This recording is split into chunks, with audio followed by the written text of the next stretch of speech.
All right, good evening, everyone. My name is Richard Lewis Brown. Today is April 20th, 2022. Tonight, we're going to have an easy conversation. I'm doing a Zoom. I'm also doing Facebook Live. I'm letting everyone in that wants to come in on Zoom. So I will have people who support me coming on. I will have people who don't support me coming on. We have Local One staff. Mr. O'Donnell, he's on as well.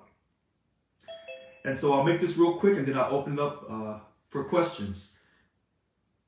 Everyone is talking about the HR 1 situation and the lawsuits that I'm under. And so under the advice of my legal counsel, I'm being told to not talk about any of these issues. I'll probably have to repeat this over and over and over again this evening. And of course, you know, I need to raise money for an attorney. And so, of course, I'm still doing the Cash App. And, you know, my phone number is 408-207-2339. It takes money to have an attorney. I'm not sure if anyone realizes that the emergency board meeting they held, the emergency board meeting that they held on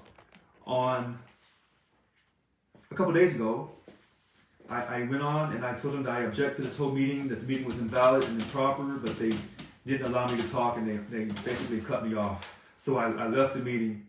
So all these meetings they've been having since February the 27th, all those board meetings are invalid and improper. All right, so we're gonna let everyone talk.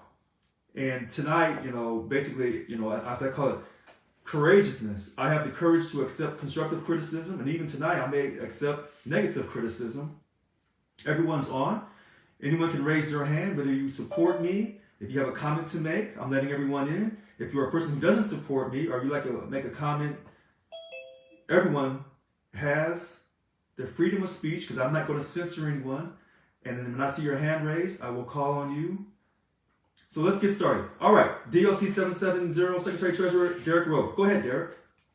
Good evening, Mr. President. How are you today? I'm doing just fine. How are you? I'm doing fantastic. Thank you for asking. So I want to make it's more of a comment. It's not a question. I just have a comment, and Sure. Maybe it will turn into a question. So there's been a lot of slander out there.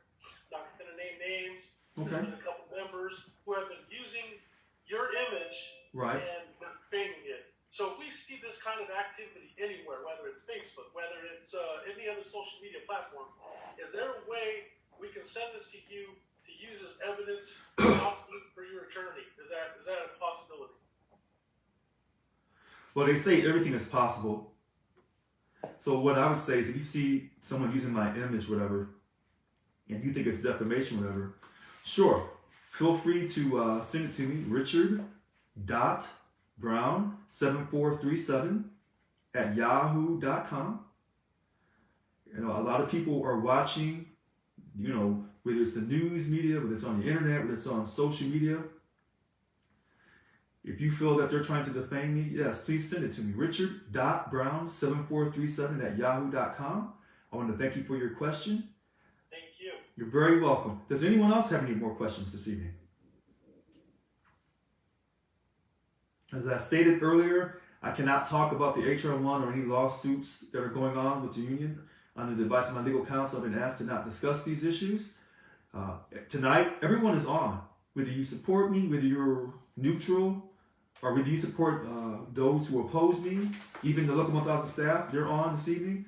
So if they would like to say a few words, I'm letting everyone talk because I don't censor anyone. So everyone is free to raise their hand and make comments. You can make comments about the past board meetings. I know a lot of people have strong comments about what they saw and how certain people were being silenced. So,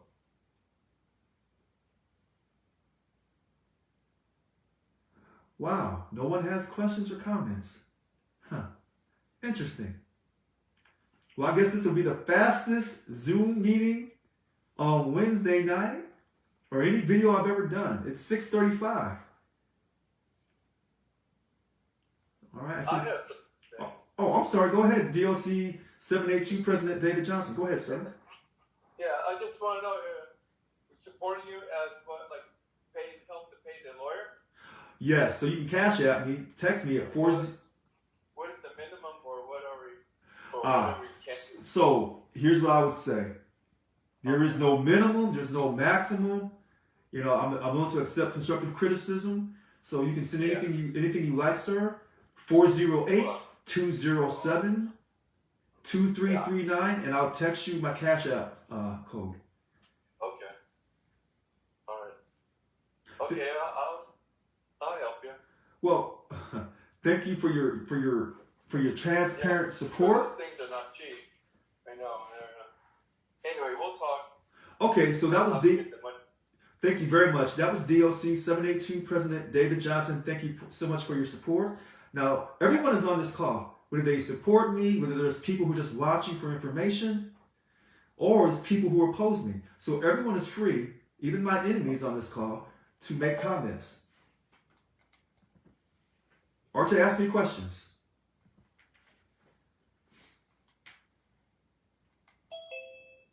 Okay, so I see a Roxy Walker. Go ahead, Roxy. Hello, Mr. President. How are you? I'm fine. How are you? I'm good. I just have a question. Has this ever happened in the history of the union before? As far as what, Roxy? As far as this whole, the whole presidential thing, as far as going against a president like this. As far as Local 1000 suspending their president, no, it's never happened before. But in 2018, when Annika Walls and Kevin Menninger and Tony Owens were elected, they attempted to suspend the former president Yvonne Walker, but they were told that they couldn't suspend her. Wow. Okay. Yeah. Second question. Yes. With all that is going on right now, I know you can't discuss much. Where does it really leave the members? Are we just kind of standing side by? So this is where I go into don't lose hope, don't stop believing, inspire the impossible. Where does it leave the members? Every member has an opinion about where they're being left. And so I'm asking people to please don't give up their membership. Please come back to the union. I'm asking people to not get mad and frustrated. And so if you ask me personally, where does it leave the members? I can't answer that question. I think that question has to be answered by you and all, not just dues paying members, but all represented employees who could possibly become dues paying members in the future. You know. Okay. Thank you, sir. Oh, you're very welcome. God bless you. Oh, thank you. Thank you very much. And keep praying for me. All right. So I keep touching my phone. I look darker on my phone. Hopefully I look okay here on the Zoom. Somehow I've lost my lighting. I'm always playing with my lighting. So anyway, does anyone else have any questions this evening? I know everyone wants to know about the HR1 process and the lawsuits against me. You know, what am I doing? And so under the advice of legal counsel, I'm not allowed to talk about that. I've been advised to not talk about those issues. But I'm asking people to continue to support me through Cash App so I can have an attorney. My phone number, 408-207-2339. And also, if you want to email me, you can email me at richard.brown7437@yahoo.com. Okay, I see another hand raised. A Ty Johnson. Yes, go ahead, Ty. Good evening, President Brown. Good evening. I want to just say I saw Derek Brooks' picture up here just a second ago in it. Looking good with the facial hair, Derek. You know, just want to give a shout out for that. I had a question regarding, you know, obviously that's things have been going on in the union since you've been thrown out, essentially, right? As far as changes to the policy, things like that. How hard do you think it might be to reverse some of the changes that have been taking place? So, wow, that's the first time I've ever been asked this question. As everyone knows, Local 1000 believes that they have successfully suspended me. And so I've been asked, how hard would it be to correct those changes or reverse those changes? And the answer is, under the advice of my attorney, I'm not allowed to discuss those issues. But thank you for your question. All right, so who's the next caller?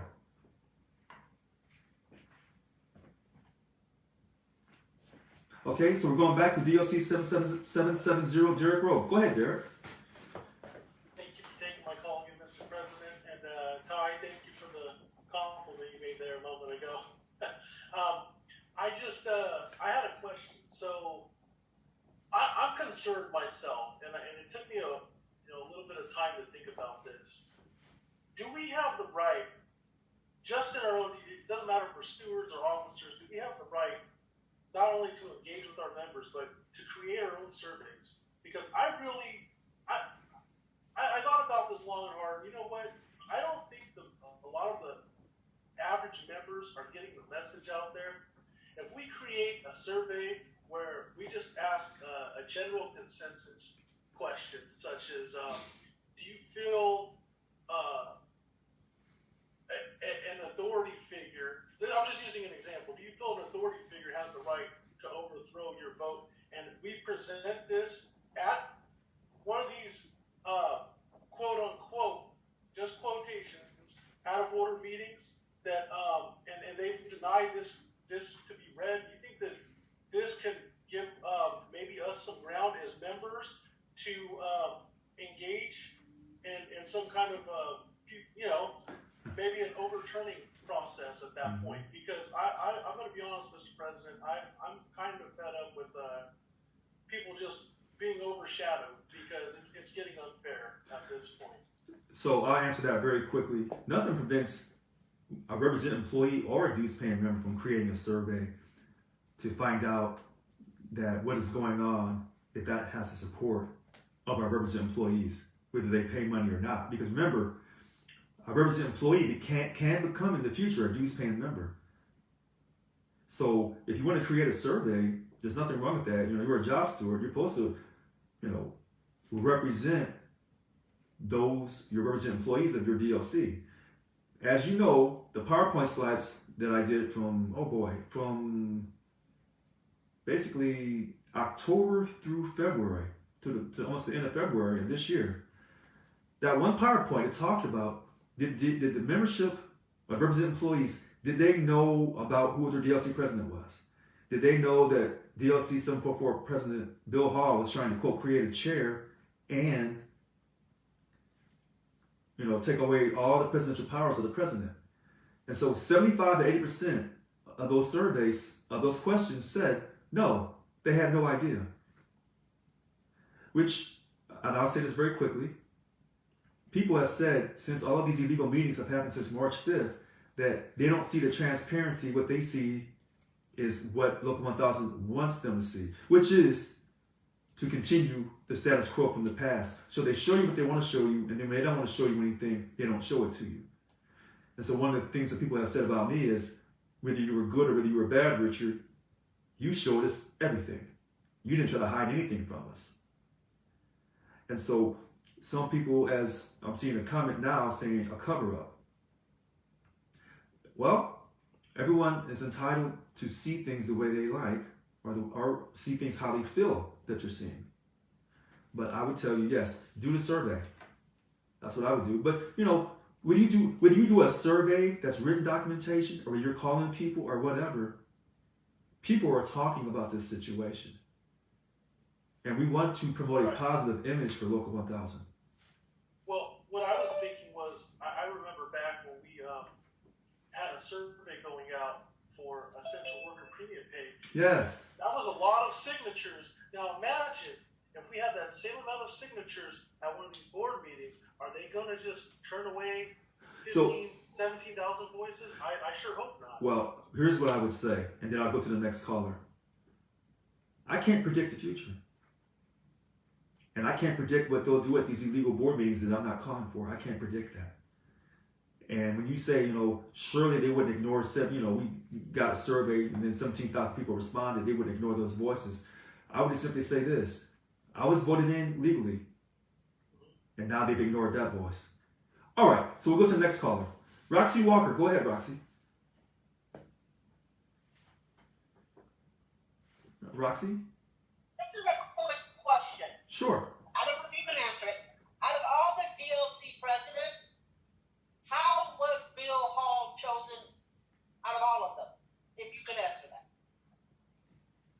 So, Roxy Walker just asked, how was DLC 744 President Bill Hall chosen to run for an illegal position called the chair?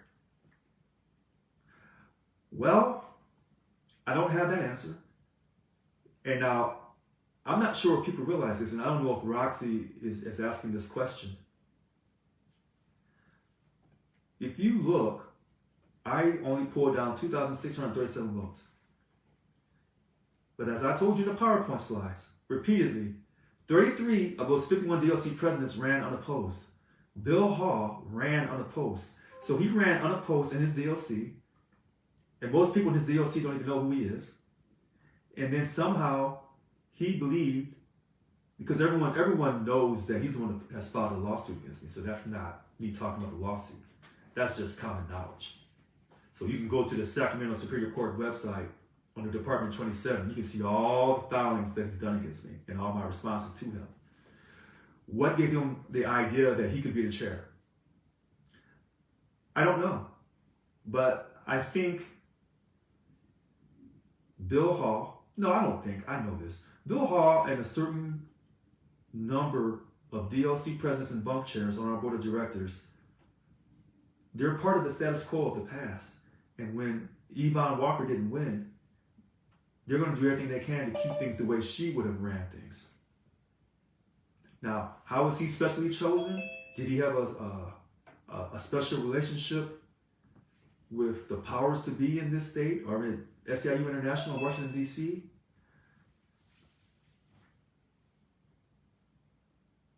I don't know. I'll leave it there. All right, next caller. But thanks for that great question, Roxy. Richard, I can't enter the chat room. This is Jerry Fisher. Okay, Jerry. So here, we just heard you. So I'm letting everyone in, Yeah. Jerry. What number are you calling from? My basic 510-531-6141. Yeah, you're in.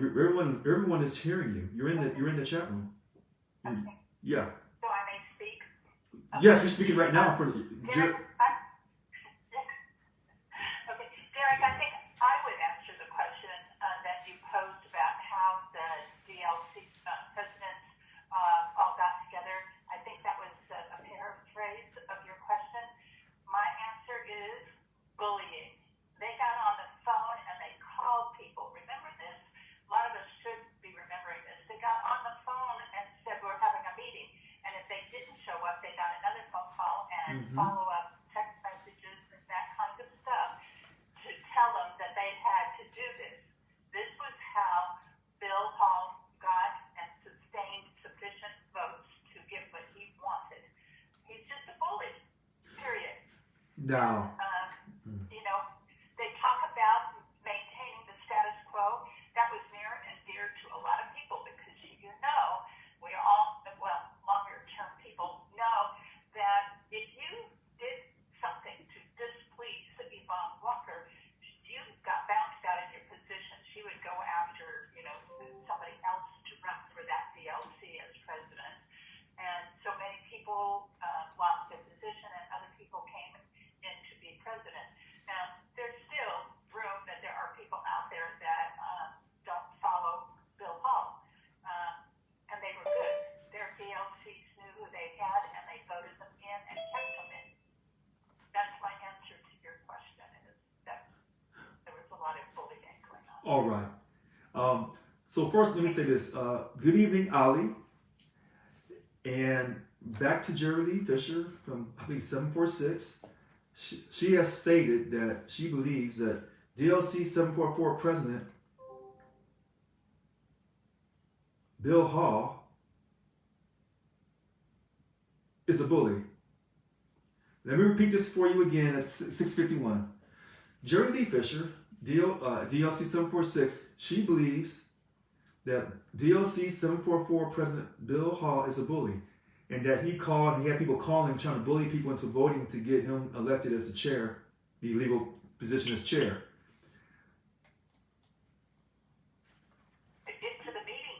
Yes. Be a participant in the meeting that was going to go down. So yeah. here, I know that. you know that to be a fact. So That's the impression. right. So okay. So here's what I'll respond to that. Under the advice of my attorney, I will not accuse DLC 744 President Bill Hall of bullying people to get votes. Repeat this for you again at 6:51. Under the advice of my attorney, I will not accuse DLC 744 President Bill Hall of being a bully. As we all know, it's public knowledge he has filed a lawsuit against me and the union and SAU International. So, you know, Jerry, even though you may feel that he's a bully, under the advice of my attorney, I cannot accuse him of being a bully. Now, I know that some people believe, and I know, Jerry, that I'm not for sure for you, but some people believe that you cannot be the chair of Local 1000 while you have a lawsuit out against the Local 1000 president. Some people believe that. But I can make this statement. Right. I can't. Right. But under the legal advice of my attorney, I cannot accuse Bill Hall of, quote, being a bully or belittling people or running. Those board meetings are illegal, but I cannot accuse him of being a bully under the advice of my attorney. And I know from the conversations that I was privy to during this time, Right. Bill wasn't alone. There were other people that he made the forceful position that he was going to be the board chair. And he was making that happen, however it was. And no, Richard, you have not made an accusation at all Right. that any of this came to be because Bill Hall is a bully. There are so many people out there amongst the membership that make that statement already. Right. And so please keep your silence. Right. So You have right. keep to yourself. Okay, thank you very much, Jerry Lee. So let me re-clarify. Jerry Lee Fisher of 746 believes that Bill Hall, DLC 744 president, who was not elected, he just ran unopposed and received his presidency, is a bully. Under the legal advice, or should I say under the advice of my attorney,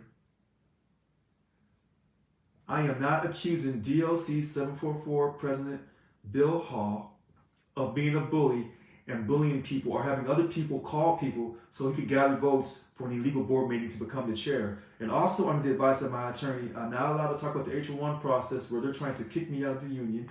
And under the legal advice of my attorney, I'm not allowed to talk about any lawsuit that I'm dealing with under the advice of my attorney.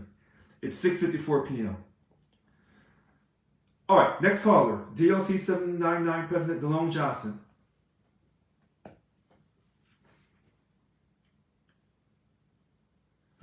DLC 799 President DeLone Johnson. Go ahead, DeLone.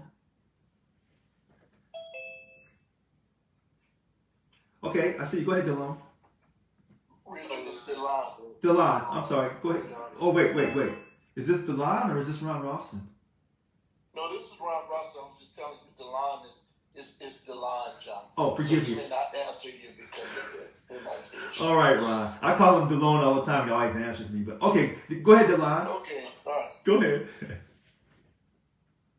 DeLon? All right. So DeLon may be having technical difficulties. We'll go to DLC 777. If I could speak to Roxy's question.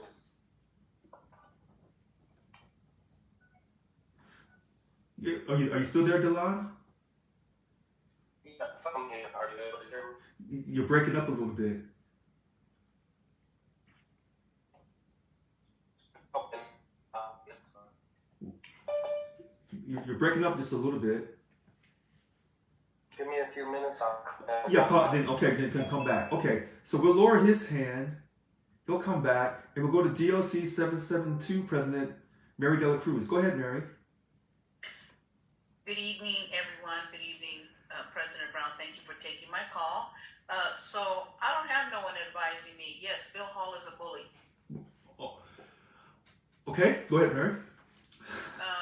telling you, I was on the board of directors meeting that took place, and it was a sham because he muted the board of directors. Only a selected few had the ability to unmute themselves. So how can you conduct a board meeting in a Zoom situation where you need a second to move a motion and no, everybody's muted, so you can't second. You can't put anything in the chat because they disabled the chat. And they moved forward with their agenda items. We asked for a roll call vote. That was denied. Steve Alari made a blanket, I don't want any roll call votes. And so he honored that. So again, I represent a little under 3,000 members in my DLC. So I interpret that as you're stifling the vote and the voice of the members of SEIU. And that's a horrible situation. So, President De La Cruz, let me ask you one quick question. You said that Bill was muting people and they weren't able to, as directors on the board, through the Robert Rules of Order, participate. Did this just happen on March 5th, or did this happen on March 12th, March 19th, or April 18th? When did this happen? On all of them. However, this last meeting on the 18th was blatantly more aggressive. So March 5th, this happened. March 12th, if I'm correct, happened. March 19th, it happened. And then you said it was more blatant on April 18th. Correct. Okay. So do you think that on April 23rd, that he will continue to mute people, and that when people try to, this is what was given to me, when people ask for a roll call vote, because you have to be accountable for how you vote on the issues in this union, that I believe either you called me or someone called me and said that DLC 723 President Stephen Alari did not want accountability, that he took a motion to say there will be no roll call on any motions that we do in this particular board meeting. That's correct. And was that motion seconded, and was it voted on by the majority of the board? It was seconded, but however, prior to him making that motion, I made a motion right after you came on and acknowledged yourself. I made the motion immediately for us to have a roll call vote, and he muted us all. I don't know if you got muted. I got muted. Except for Steve, Mary. That's right. So he was able to speak right up. Yes, certain individuals were able to have free reign to be unmuted. Kevin Healy, Cindy Doyle, Steve Alari, but the rest of us couldn't unmute ourselves. So are you saying that as a board of directors that you feel that you were... The reason why I'm asking these types of questions is they said that when I ran the meeting, I was being mean to people and then I wouldn't let people talk. But now you're saying that now that the, quote, perfect person, through this illegal creation, Bill Hall, who ran in the uncontested election, who's always been elected with no votes from his DLC for the last 2 or 3 elections, that he is now disenfranchising your voice? That is correct. And, another insulting thing is, what about the other executive members of that board? Why are they not speaking up? Because they heard many of us say, hey, wait a minute, you're muting us. Hey, wait a minute. And not a one spoke up and said, hey, let them, some of the board members that were on there did acknowledge, hey, wait a minute, Mary made the motion way before Steve, and you didn't acknowledge her, you muted us all. But when Steve Alari made the motion, no roll call votes this evening, I'm going to tell you, Bill Hall, his comment for that was, it takes too long. We will not have roll call votes. It takes too long. I don't care how long it takes, because we were having glitches. The hands couldn't be raised, the hands couldn't be lowered in a timely manner. We weren't getting accurate counts. And so now, here, so let me go to some other callers, Mary, and then I'll come back to you because I want to verify. Thank you. Oh, okay, you're very welcome. All right, so all right. This person, DLC 727 President Linda Martin, she lost her presidency. They stripped her of her presidency because they said that she was not appointed correctly. So go ahead, DLC 727 Linda Martin. Yeah, so because I was disenfranchised from the illegal Bill Hall, his whatever position, chair position. I did not get to go to the board of directors meeting, but I did watch it. And everything that Mary's saying is true, and everything you're hearing is true. I watched it, I saw it. And there's a number of comments from other people that aren't even on this call that make comments about all that in the chat on the Facebook. In addition to that, what I observed with my own eyes and heard with my own ears was the parliamentarian, Scott, whatever his last Scott Burns. is. Scott Burns. Yeah, he ran the meeting, not Bill. He ran the meeting. He told Bill everything to say. We heard it. Now, let me say this. Because all everyone's on here, supporters, neutral people, and my enemies. So let me say this. And I probably shouldn't even say it. It is not easy running a board of directors meeting. And I needed the assistance of Scott Burns, because I'm an honest person, I tell the truth. To be quite honest, Yvonne Walker needed the assistance of Scott Burns. Either for her... Maybe assistance, but Right. not running the whole damn thing. Okay. I'll back up. That's the difference. I'll back up. Okay. So one quick thing. It was someone called me, and so I'll let you verify this, Linda Martin. DLC 727. In my mind, the president still of DLC 727. Someone said that the board of directors will no longer be voting on issues, that only the quote illegal chair and the 3 VPs will be voting on issues. Is that true or is that not true?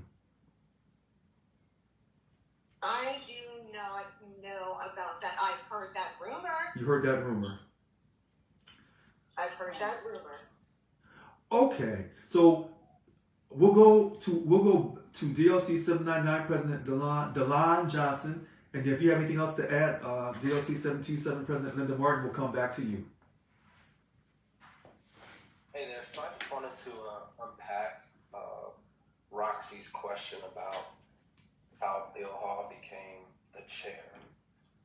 There's many chapters to this story, but that, I guess we'll start on chapter 2 or 3 with that, was that there were members of the board who felt like Richard was not doing his job.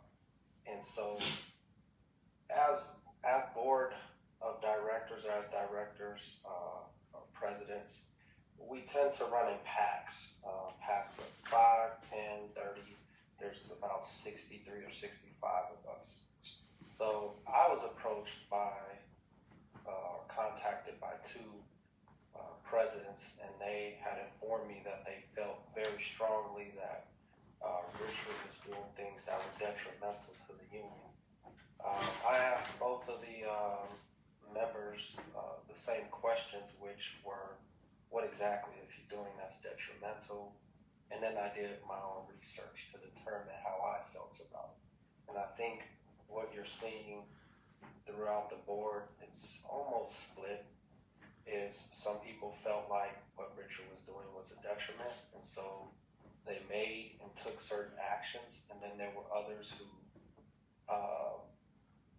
don't know, and then there were others who didn't believe. And through a vote from a meeting that was held, that is how Bill was selected as the president by the attendees of that meeting. And I think of the 60 plus presidents, I only think 34, maybe 36 attended that meeting. So about half of the board was not at the meeting. I didn't perceive in this particular chapter, Bill or any other director as a bully or anything like that. They came off as very concerned. But as I mentioned before, there are many chapters to this, and if there's anything else or another chapter or segment you guys want to talk about, I'll be happy to give them. So I think, Delon, for everyone listening and on Facebook too, you're talking about the illegal board meeting on October 16th and 17th. I'm interested to know where Delon stands. He said what he did as research. Okay, so hold on, Ron. Ron. Hold on a second. I didn't call on you yet, so I'm calling everybody with their hand raised. So give me a second. So, Delon, when you're referring to the October 16th and 17th illegal board meeting in 2021 at the Democratic headquarters in downtown Sacramento, is that what you're referring to when you said that he was, quote, illegally elected chair? I'm referring to the weeks or months before that happened, before that meeting. Okay. I was referring to how Bill or directors were basically trying to build a case against you because they had concerns about the actions that you were taking. Well, one quick question, then I'll go to Ron Ross and Delon. So when you talk about Bill and certain people that he was working with who were trying to build a case,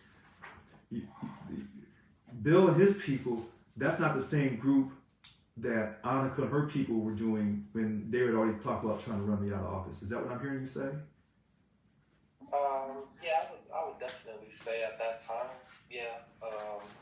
I don't know, the whole group. I just know that I would say that, most of the people who support Bill were Yvonne Walker supporters. So there's, I think it's a shell of her supporters that kind of started the ball rolling on that.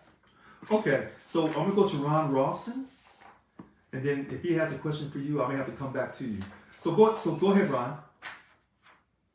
No, I was interested, Delon, thanks for enlightening us as far as your role on the board. I was interested at where you stand because from what I understand, they're getting close to, like as you stated, equal votes, so where almost their votes are almost split in half. And from when I was on the board, we were quite outnumbered, and to me that gap is closing. And from what I understand, there's been also some infighting amongst them that exists. So before I say my next thing, I just wanted to know, Delon, you said you understood. You said Bill Hall was not a bully, and you understood his course of action. Is that what you said? Well, I said at that time I felt like Bill Hall was not being a bully. As far as, discussing why he felt like Richard was a detriment to the union. He didn't tell me, that he would do anything or say anything. He wasn't rude to me. He just, laid the facts out. And, I guess one of his top or right-hand men or women, I spoke with them. And they gave me, more detailed things that I could actually look up and make my own decision. So, Delon, let me ask you this. I don't mean to cut you off, but I don't think President Brown is going to give me all night to be on here. So I want to ask you a question real quick because I haven't been able to get this answer from Ann Geezy nor the vice presidents or anybody. And that is, what was the emergency that warranted the October meeting and warranted the March 5th meeting? Because nobody's been able to tell me a damn thing about what the goddamn burning, the building is burning, but I don't smell any smoke. I don't know what the emergency is. So enlighten me. I was told that his policies mirror. You're a board of directors member. It's not what you were told. You're a director. So I'm saying, what do you deem as the emergency? I don't think any of it was an emergency, and that's my personal opinion. And I don't want to disrespect those who felt like it was, but from what I could see as a factual person, from my position, I didn't see anything that warranted the actions that are being taken.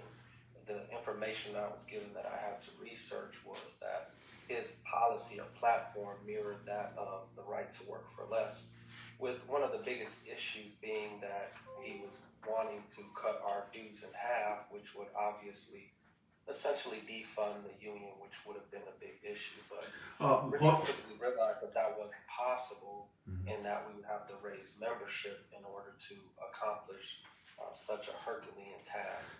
But there were other points on Richard's platform that, sort of, in their opinion, mirrored right to work for less. So, But he hadn't put those things into motion, and there was not. I mean, it would be like per the policy file, there would have to be some derelict of duty, like he signed us up for something that was going to be detriment to our well-being as a corporation, to where they had to take the reins of authority. To me, they wanted, even if he sneezed wrong or didn't cough in a handkerchief or whatever, it seemed like they were looking for any old thing. That wasn't an emergency, and that wasn't really my comment, President Brown. I just wanted to ask that as far as to piggyback off of. But if you want me to come back, I'll come back. All right. So go ahead, Ron. I was just going to say that I sent Angeezy another letter today, and I advise any of the people who say they support you to either copy that letter or keep their feet on the neck of the chief counsel, because we're holding her accountable for the fact that she's not, for one, our union dues monies are not going in a direction that we want our dues. They've silenced us as members. They're bullying us, telling us we have to pay their legal fees and all that bullshit. And so, if we're going to pay for attorneys for the coup, then we should be paying for your attorneys from our dues-paying members as well. I asked her, Derek Rhodes said something about the survey. Derek, I sent you my letter. I sent it to Samantha, I think Robert Vegas, some I see here that didn't get my letter this morning. But you guys should read it, and what I held Angeezy to.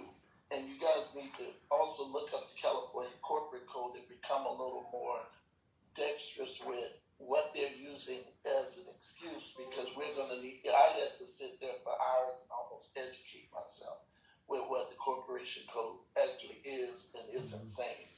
So I advise us to not just say we're supporting in the fact that, we're here, that's good, and it's good if we support financially, but also to be, knowledge is power.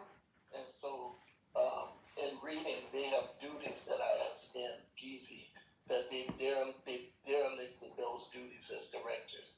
And we should use the power of people like DeLon, Mary Dela Cruz. I don't know what they were doing to Cheryl Allen is an atrocity. I don't know if she got reinstated, but they were taking her through the rigmarole.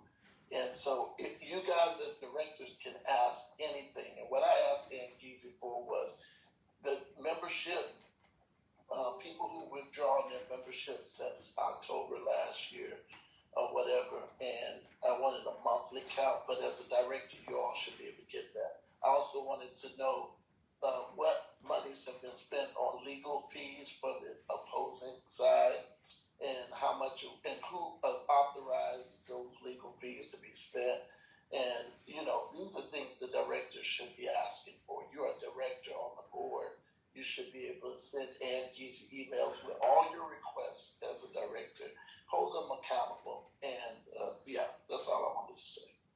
Okay, well, thank you very much. And so, Ron, what I'm hearing you say, because everyone who calls in tonight, I'm going to be held accountable for every word that you say, even though I didn't say it. And so what I heard you clearly say is that you have questions regarding the cost of attorney fees and why is my fees not being paid by the union. And then you also are trying to hold our chief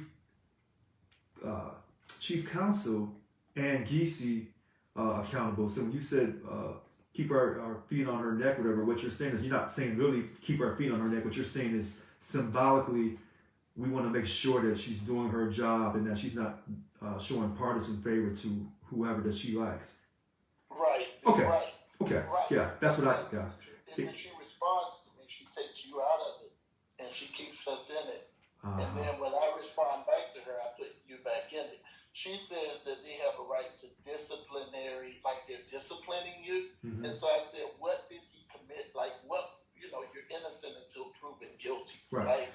And so if I've sent the letter to, if any people in the chat want the letter, put your name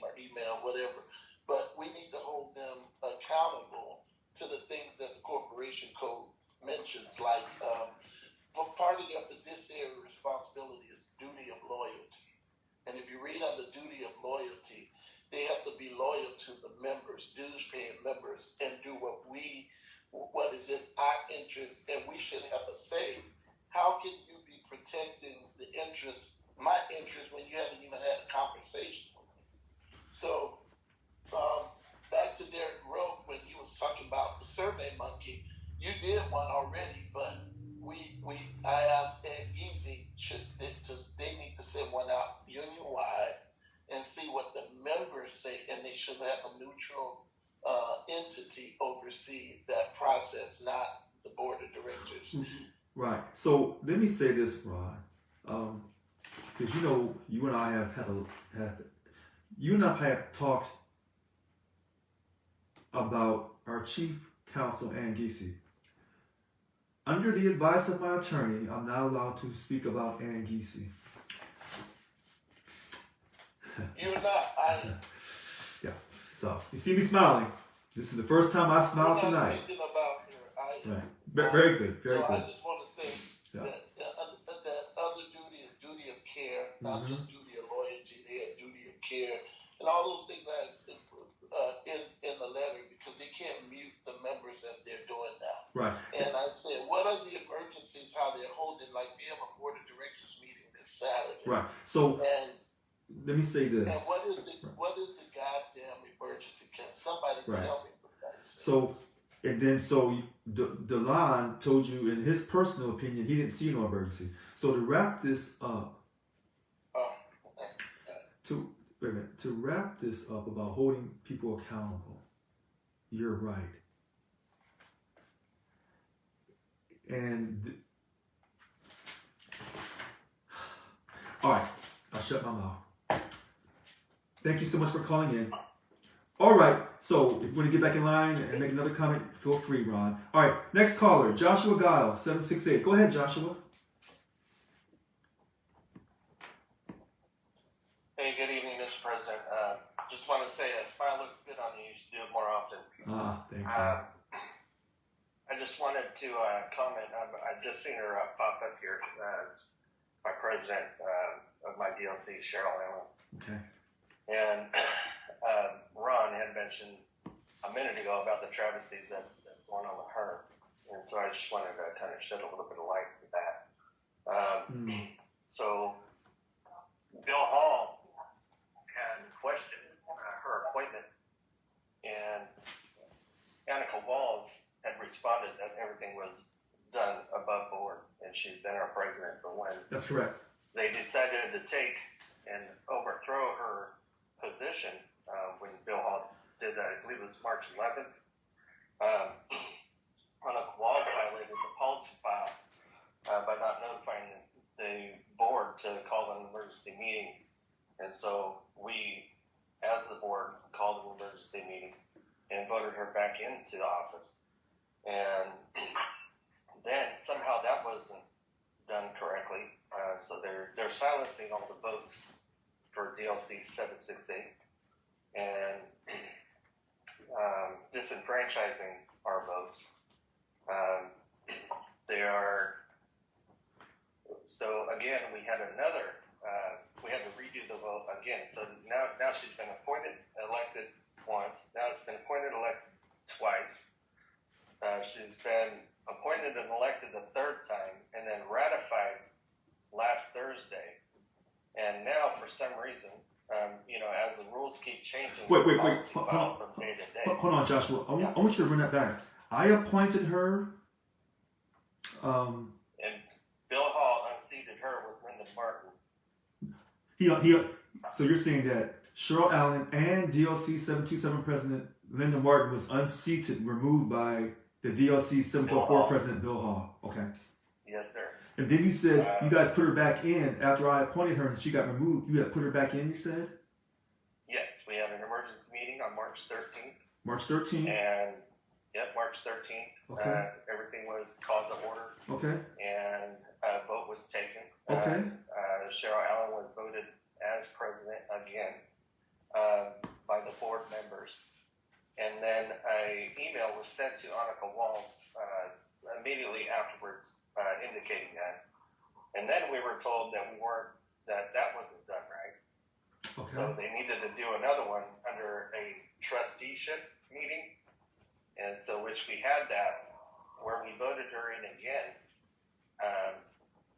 And then we. Wait, what date was that? She was, What date was that? what date was that? Yeah. Give me just a second. I'll look Okay. that up first.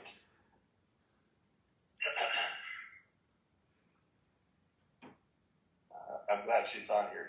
Yeah, and I'm gonna go to her I right. hope you call on her next. No, you know what? I'm gonna jump over a couple people, call on her, and then I'll go back because I want her to follow right behind you because I want to block. I want people on Facebook to understand that when people were accusing me of being this dictator and I'm out of control and I'm doing all this stuff illegal, I didn't do anything wrong.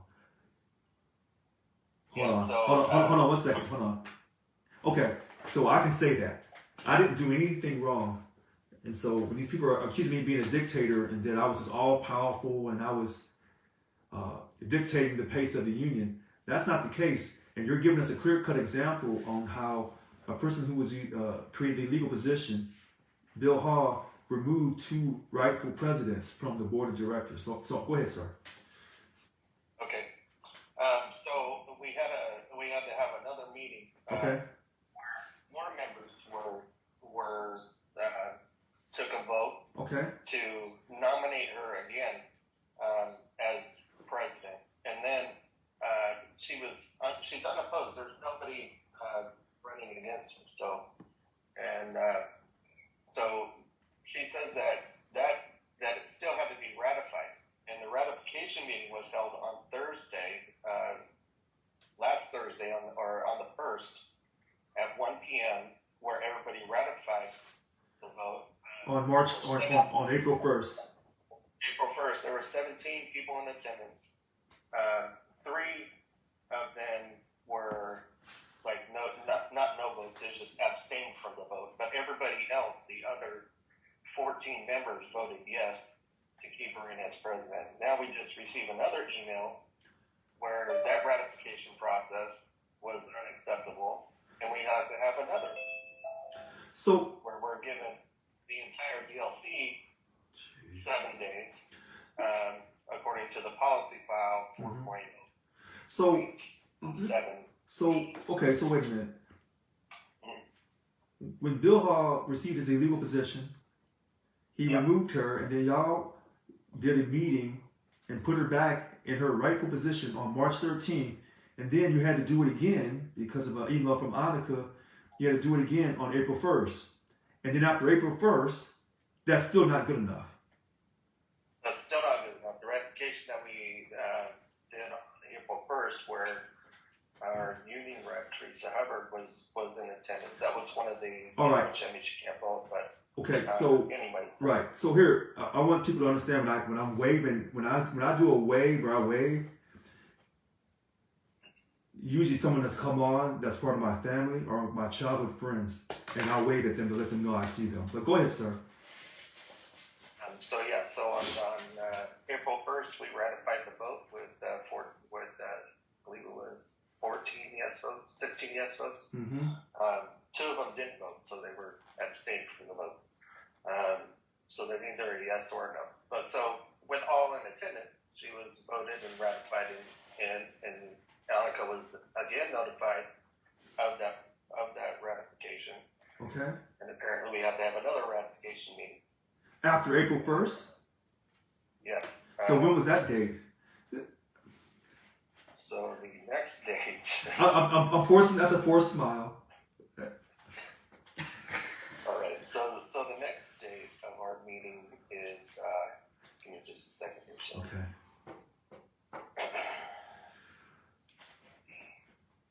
The next date of our meeting, I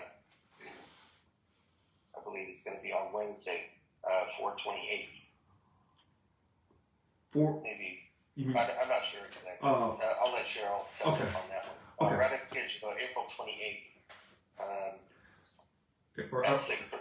Or April 18th, because April 28th is coming into the future. Coming to the future. April 28th is going to be the second ratification vote April. for the president. So wait, you have one on March 13th. Cheryl was reinstated. after being wrongly removed, and then that wasn't good enough. She had to do it again on April 1st, and now you're saying that's not good enough, and now you're saying that there's been another vote after April 1st? Yeah, we have to have another ratification vote on April 28th. Oh, so the next one's on April 28th, which is after this scheduled board meeting this weekend. Yeah. Okay, yeah. So they're disenfranchising every voting member of DLC 768 and removing our representation that we are paying for. So do you mind if we go to a DLC 768 President Cheryl Allen right now? No, absolutely. I would love to hear her. And I want to thank you for taking your time. And I seen someone else put a comment up. Let me send this message. The person got ahead of me here. To all the DLC presidents and bunk chairs on this call. Thank you. All right, so let's go to DLC 768 President Cheryl Allen. Go ahead, Cheryl. Thank you, President Brown, Richard Brown, and thank you to my Secretary Treasurer Josh Guile. I appreciate you speaking up on my behalf and just further reiterating the story. I will say though, for the record, that Josh got a couple of the dates mixed up, but that's okay because I understand when you have other things going on, right. Dates just kind of run all together. But for the most part of it, yes, what he said is absolutely true. In September, President Brown, as you know, you appointed me to the seat of DLC President of 768 due to the fact that the preceding president was no longer sitting in the seat properly or legally, in that she had been basically her agency moved to another DLC. And with that being said, I was appointed to that position by you because of that particular fact and the fact that I was well known and fully active within my DLC prior to the election and ever since that election. So for that, I thank you very much for recognizing and acknowledging, my dedication to DLC 768. As Josh stated, yes, Bill Hall unceremoniously removed me from my seat as president in March, and prior to that removal, should I say, he had reached out a total of 3 separate times, attempting to either coerce or come to some type of an agreement with the 3 VPs with regards to the validity of my appointment as well as Linda Martin's. He was finally able to succeed on March 11th when he informed me by way of email that due to being inappropriately appointed to the seat of president, that he was removing me from that point. Quick question. Yes. When he said that, was he working with Annika Walls in conjunction? I don't actually know the answer to that question, but what I will answer is that Monica Walls had previously notified him by way of email in December that my appointment was absolutely appropriate and done so correctly. And being that she is the vice president of representation and organizing, then you have to assume that she would know whether or not the appointment was accurate. As we all know, ignorance of the law is not an excuse of the law. However, as time has gone on, she has stated that she first didn't know, and then she stated that she was doing it on behalf of support of you. So why and where the actual truth lies is pretty much anyone's guess. So one quick thing. I have strong feelings about you being that president of DLC 768. And so until you give me permission, I'll keep my comments to myself and I'll let you continue. Go ahead. Okay, thank you. And just for the record, you will have permission once I finish my narrative, you will have this permission for moving forward to state whatever your findings are, and whatever supporting proof that you may have regarding this matter. I give you my permission in front of the members here on this phone call this evening.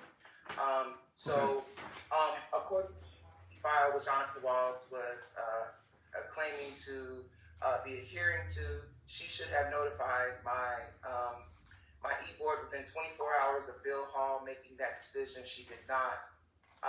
We then took it upon ourselves as proactive leaders standing in our leadership to conduct that meeting on Sunday, which would have been, as Josh stated, March 13th. My e-board unanimously re-elected me as president. We notified Annika, and it took well over a week for her to get back to me, and she only did that after I contacted her with regards to the admission of a board meeting. It was at that time that she stated that the meeting that wasn't sufficient and that it needed to be called by her, and it also needed to be ratified by the member. So we fast forward from March 13th to actually April 7th, which is when the trustee meeting took place. At that trustee meeting, again, I was unanimous. Well, there was one board member who chose to vote against me, but otherwise, I was unanimously re-elected by way of temporary chair, who is my keeper for bargaining unit 1, Joy Phillips, and my board re-elected me as president on that particular day. And it took yet again a whole another week still without word from Annika Walls as to with regards of any procedures, any policies, any minimums, any mandates, any requirements for having a ratifying meeting. The only thing that she stated to us in that meeting was that at this point, that particular vote needed to be ratified by our members. I then notified my board members by way of email, as well as other stewards of DLC 768, and including all members whose personal emails or work emails that I had, to please come to this meeting on, which would have been the following Thursday, for a ratification and making me officially elected to the president of DLC 768.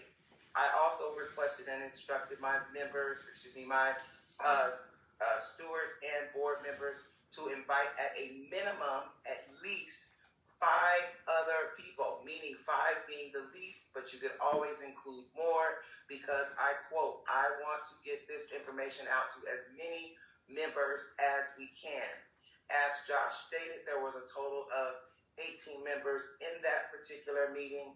Of those 18 members, 14 voted me in, 4 including the count of our staff person, which was there as the host. It was her Zoom account. She was there as the host, but those 4 people either abstained from voting or were ineligible to vote. I forwarded that email to Annika the following day. I heard nothing back until I sent her on Friday a notice, on Monday, I believe it was, a notice indicating that I would or am seeking information on the link for the meeting on Monday and on this upcoming Saturday. It was at that time that she notified me that the ratification process that I had taken at that point was inconclusive or not acceptable based on information that she received from, quote, the attorneys. And so I would have to now, quote, ratify the vote by way of notifying all the members in our DLC the opportunity or notifying them and giving them the opportunity to vote. That in and of itself is not necessarily what I find to be egregious. What, as I stated to her, that I find most egregious is that for every instruction that you've given to me, I've completed. But yet upon completion, there always seems to be something else added to the mix. Yet again, the goalpost seems to be moved further back. So that is what I want to bring to the notice and the forethought of everyone on this phone and everyone on this call and everyone else who may be listening. when we're in a position of leadership, at the very least, we should have the capability and the ability to transparently inform our members of not only what their rights are, but what their duties are, and uphold that to the utmost degree. That is the problem that I have in particular with this whole situation. Last but not least, in reference to what Ron Rawson was referring to, as far as you being able to have protection of an attorney by way of DLC 7, or excuse me, by way of SEIU Local 1000. As a corporate document examiner, I've said to some people on more than one occasion, what they're doing is they're taking the corporate code out of context. They are not applying it correctly. They are not interpreting it correctly. No, I am not a corporate attorney, but I am the reviewer of corporate documents. If I did not work for the state, I would be considered a corporate paralegal. So I'm pretty much the next best thing to a corporate attorney. What you should have, Richard, is simply called indemnification of officers. That is what they are denying you of. That is what you should have. That is what they are abusing you with by way of misinterpreting and misapplying these particular corporate codes and denying you the fact or denying you the opportunity to have an attorney representing you on the dime of SEIU Local 1000 the same way that they do. Hold on 1 second. Okay. So before you hang up, Cheryl.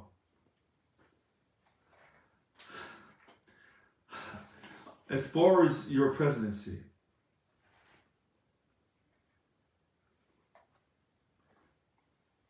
that vote count was it 64, 63?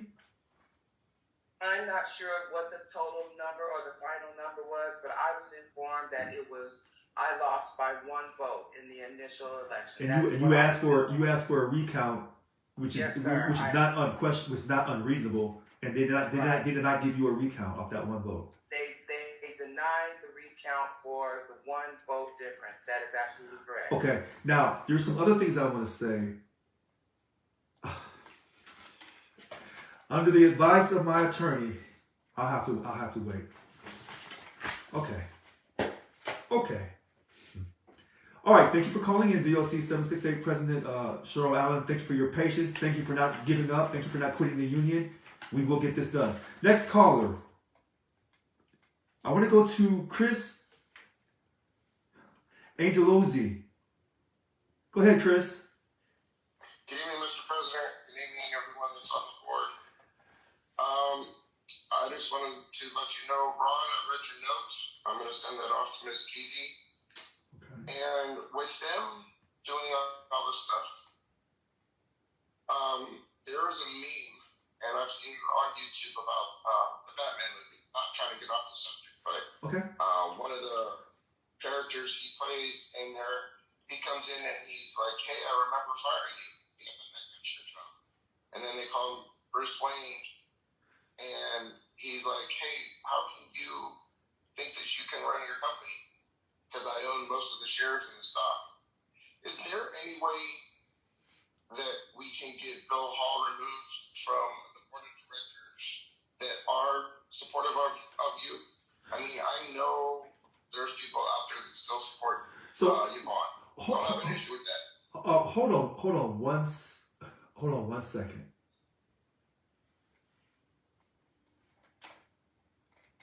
So, under the advice of my attorney, I'm not really allowed to talk about certain situations regarding DLC 744 President Bill Hall.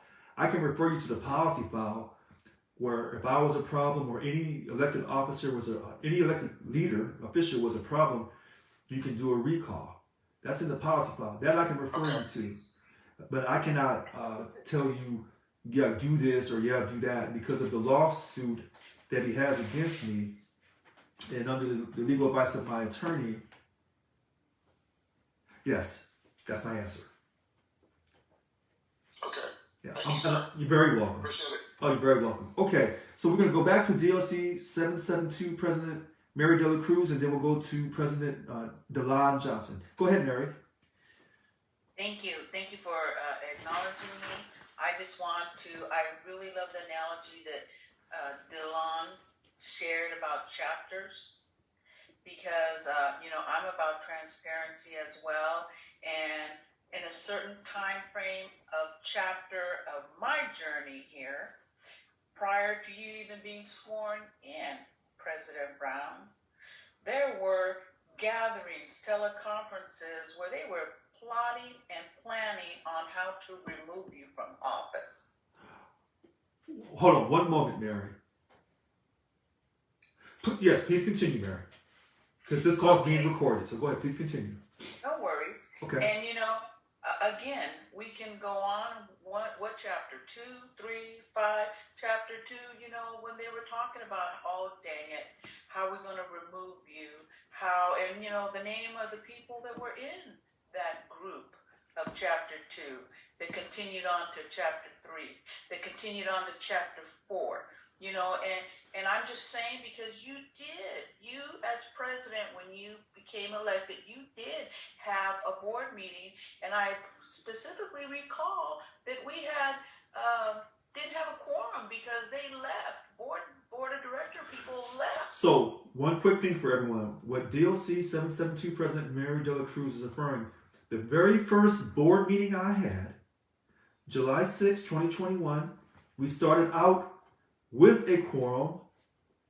It was my first board meeting as president. I was making some remarks because we were fighting for the people in Lassen County who have jobs as state employees at the California Correctional Center. I gave a lengthy statement when it was time to do the roll call so we could vote on whether we could set $2 million aside so in case they lost their jobs, housing, food, and child care, they could be assisted in that.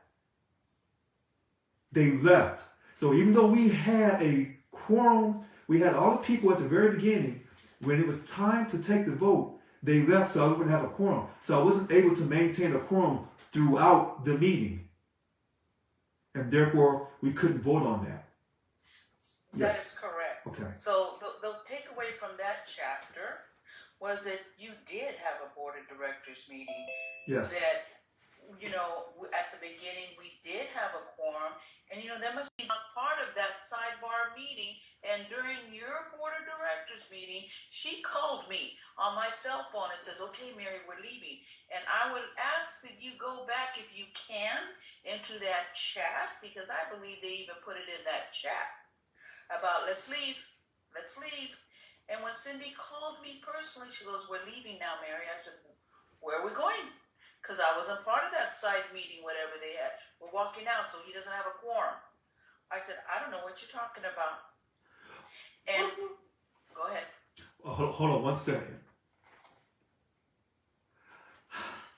Please continue. So I said, "I don't know what you're talking about, Cindy. Where are we going?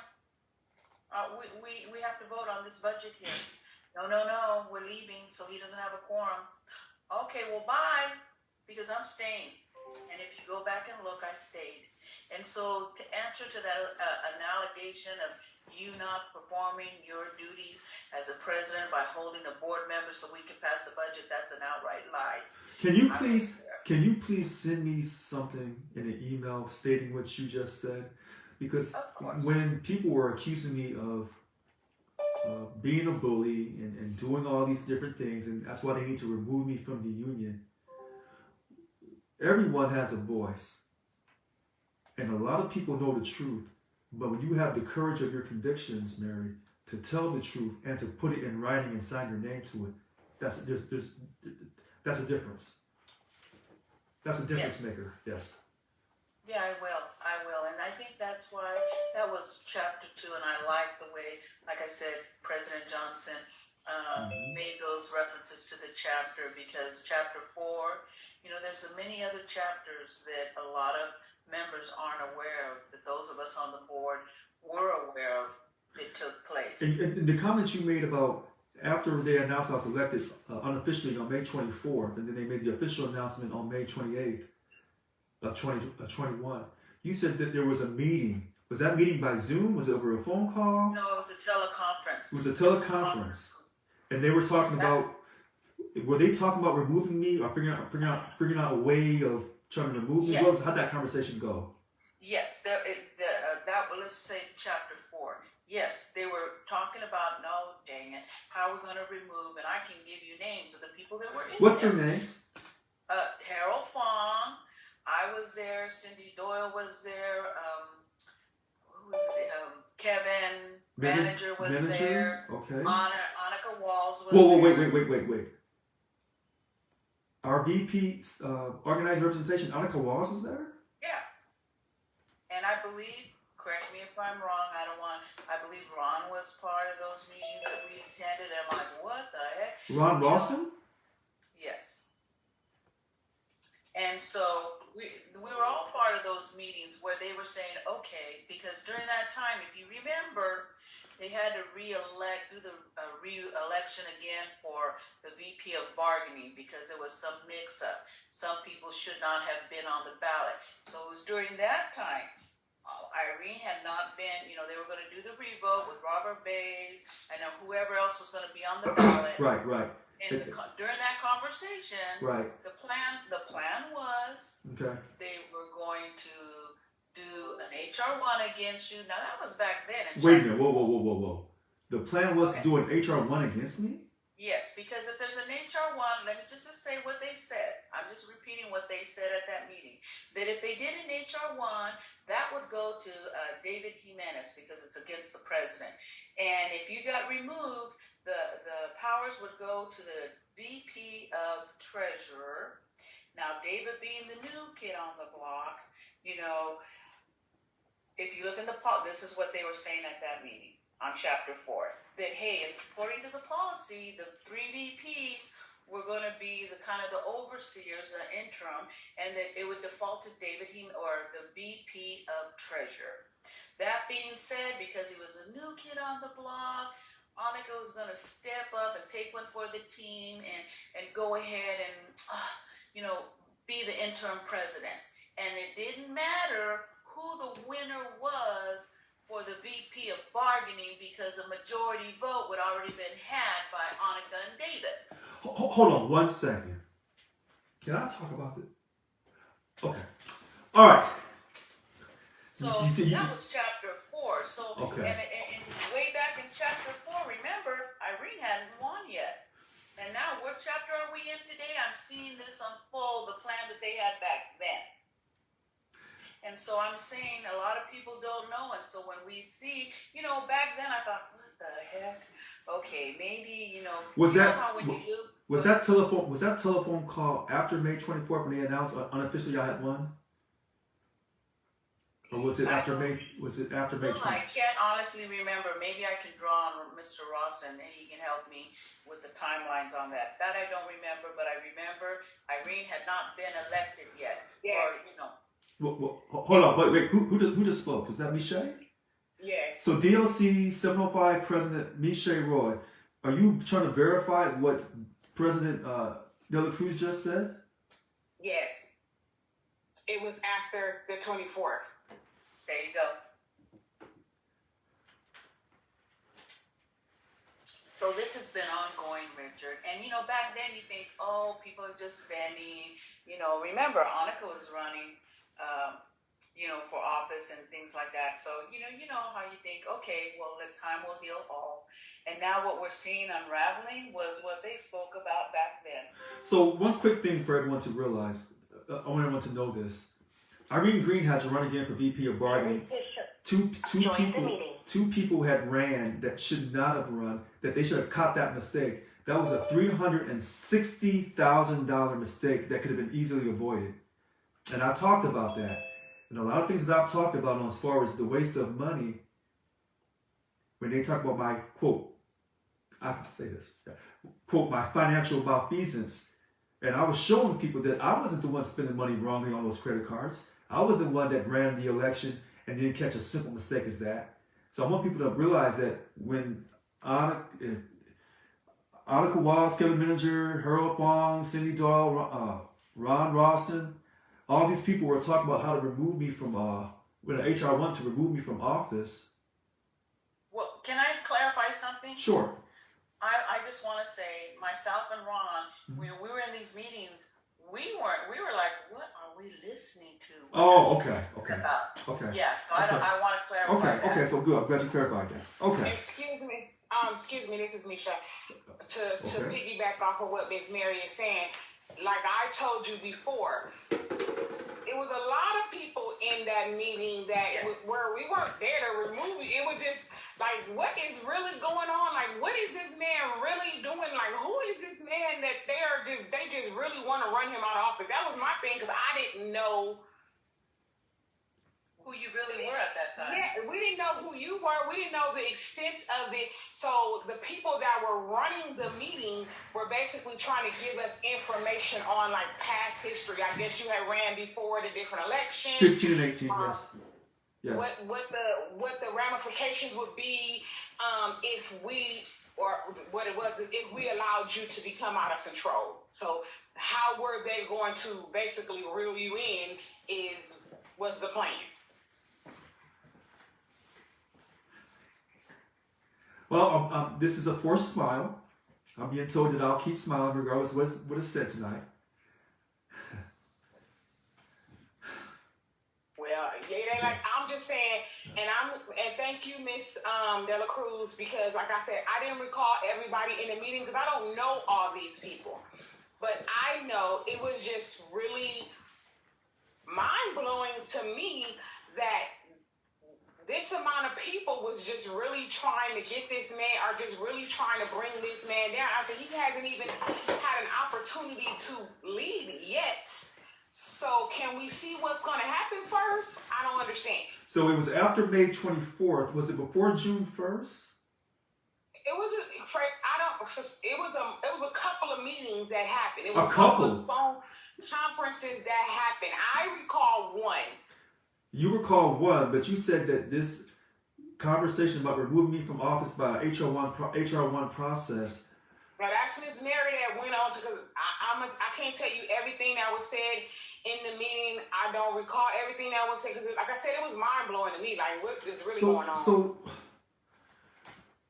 So, President Dela Cruz, when you send me an email stating all this information, and you can also state that DLC 705 President Michelle Roy also verified this at this call at 7:54 p.m. on April 20th.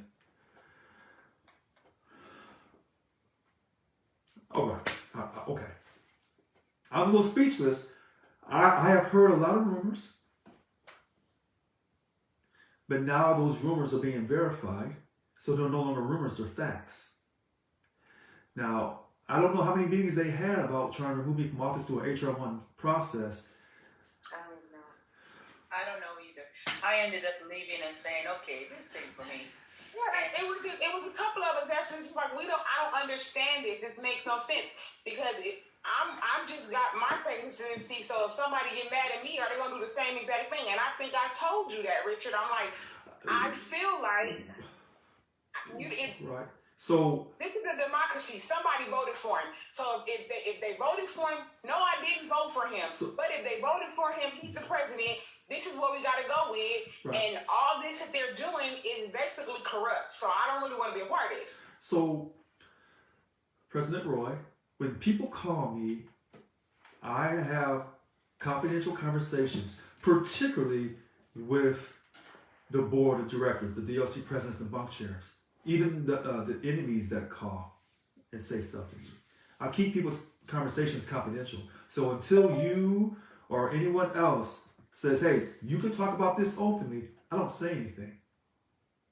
You can talk about this openly. Okay, President. That's part right there, because I already said I've never agreed with that. I always told you, Richard, I might not agree with everything you say, right. And I'm not gonna be one to say. And I told you when it's not about supporting Richard, it's about supporting our members. And if this what the members voted for, they need to stop. This is not right. I agree. As you know, Richard, I didn't vote for you either.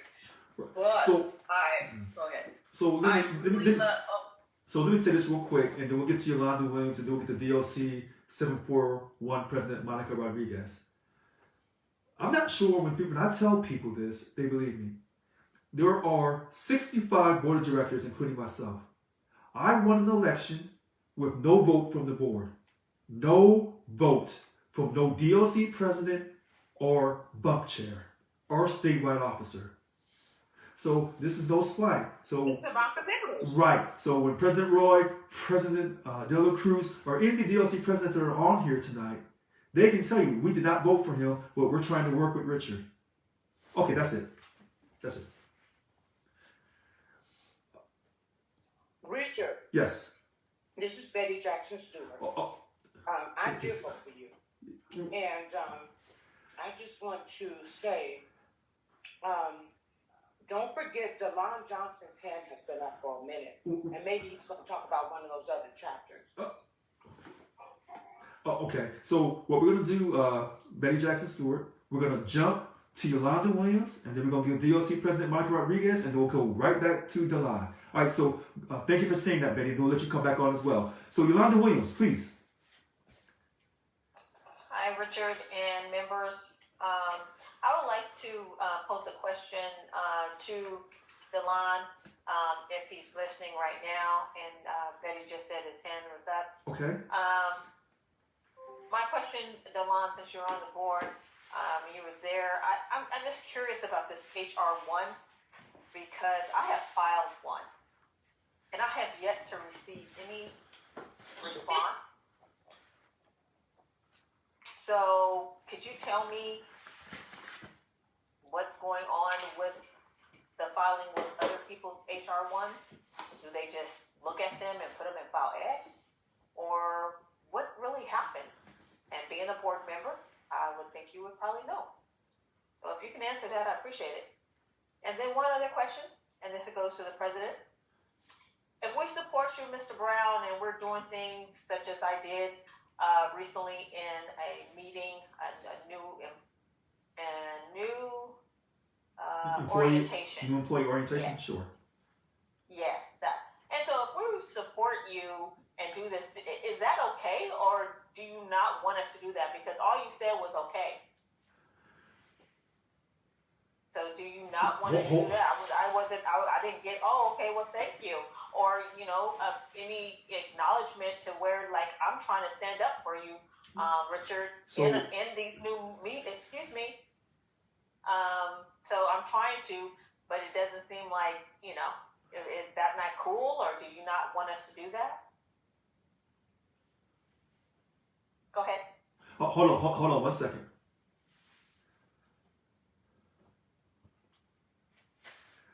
All right. So my professional response to you is you're a dues paying member and job steward of this union. And I cannot dictate to you what you say and what you don't say. And since there's a great deal of controversy, job stewards are making their own decisions. And so if your decision is to say the things that you feel strongly about, and since you're paying money to this union, I am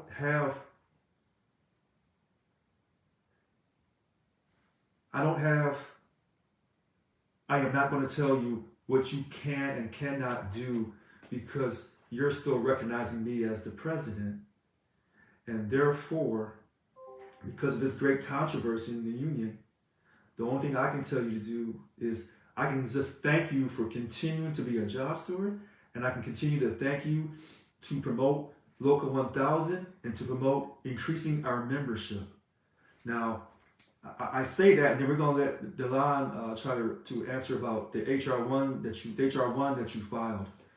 Remember, we just heard Mary De La Cruz and had it verified by Miche Roy that there was a conversation on how to do an HR1 on me to remove me from office, and Annika Walls and Kevin Manager, Cindy Doyle, Harold Fong, they're all part of this conversation that they were leading.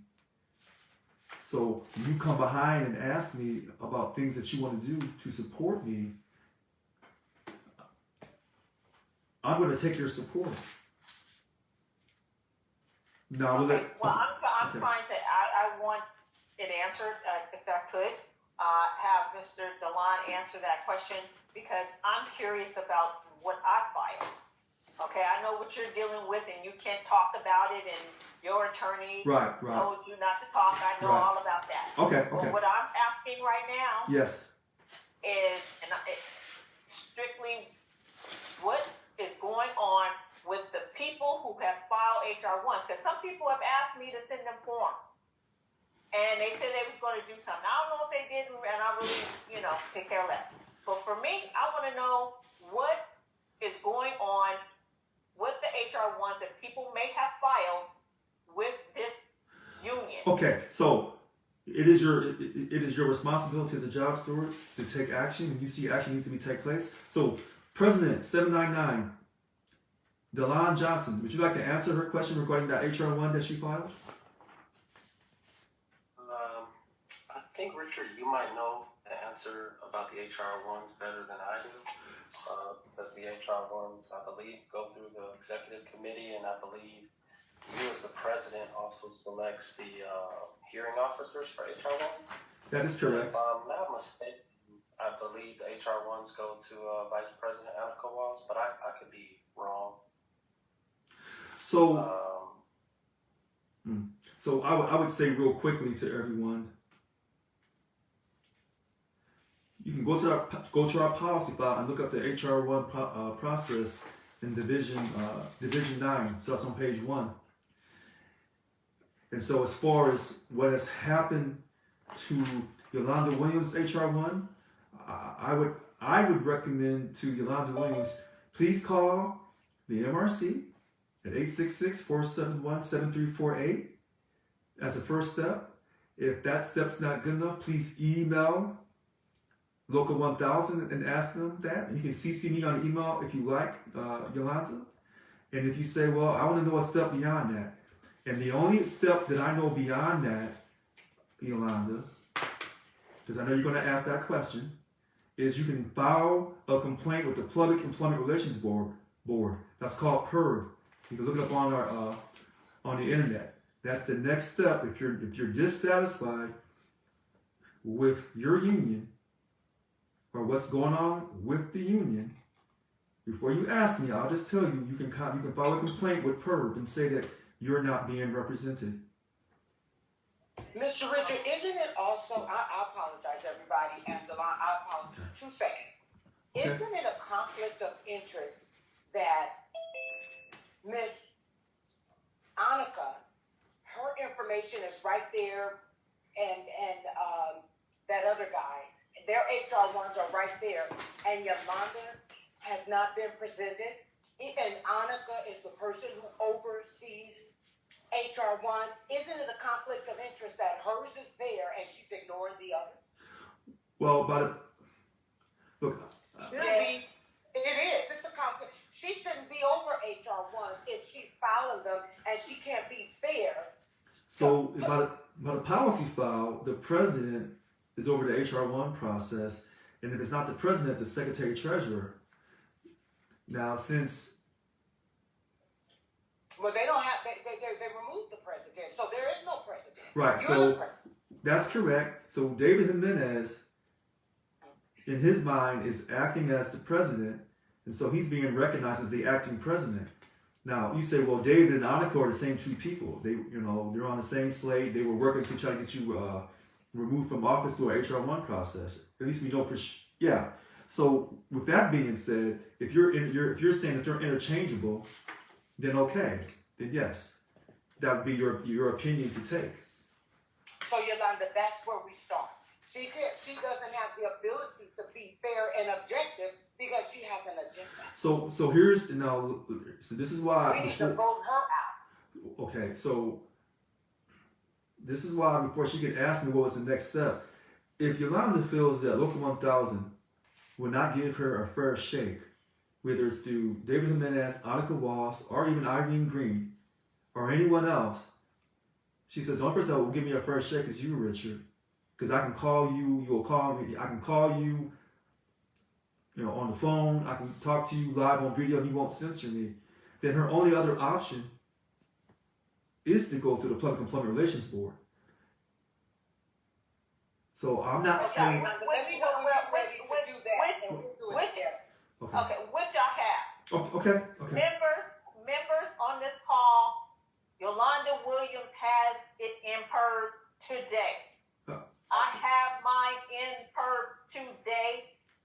These people have not followed the rules of exchange of documents. Okay? They are supposed to send me their response to my unfair practice charge. They did not do that. I had to call PERS to get their response from February 2022.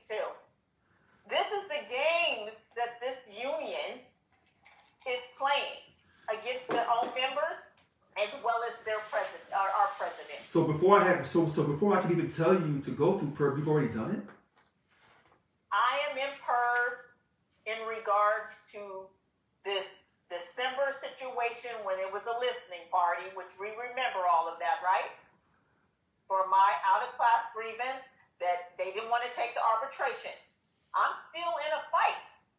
That's where I'm at right now with PERS. Okay. This stuff you're talking about with the HR1, I have not taken that up yet because I'm still fighting in regards to December 2021, not taking my stuff to arbitration and having it for a year and a half.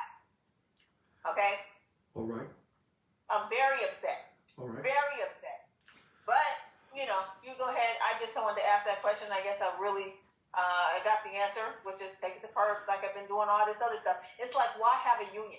So why pay my money? Why pay my money? It's not directly at you per se, right. Mr. Brown. Right.